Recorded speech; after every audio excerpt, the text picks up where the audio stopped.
ଆପଣ କେତେବେଳେ ଟ୍ରେନ୍ ଚାଲିବାର ଦେଖିଛନ୍ତି ଯାହାର ଚକ ଗୋଟେ ଯଦି ଏମିତି ରହୁଛି ଆଉ ଗୋଟେ ଏମିତି ରହୁଛି, ଅର୍ଥାତ୍ ଗୋଟେ ଆଉ ଜଣଙ୍କର ଅପୋଜିଟ୍ ରହୁଛି, ଯେଉଁଥିପାଇଁ ଟ୍ରେନ୍ ଚାଲିଲେ ଜଣେ ଜଣକୁ ଟଣାଟଣି ହେଇକି ଚାଲୁଛନ୍ତି, ଯେଉଁଥିପାଇଁ ଟ୍ରେନ୍ ପଟରୁ ଖସୁନି।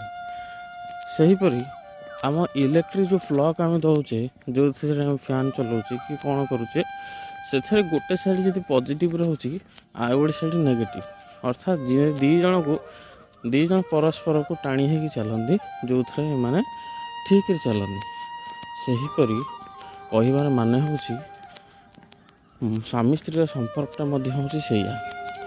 ଯଦି ଆମେ ଦୁଇ ଜଣ ପରସ୍ପରର ଅପୋଜିଟ୍ ହେଇକି ରହିବା, ଯେମିତିକି ଯଦି କେତେବେଳେ ସ୍ତ୍ରୀ ସ୍ୱାମୀ ଉପରେ ରାଗୁଛି, ସେତେବେଳେ ସ୍ୱାମୀ ଏଠି ଚୁପ୍ ହେଇକି ରହିଯିବାଟା ଠିକ୍।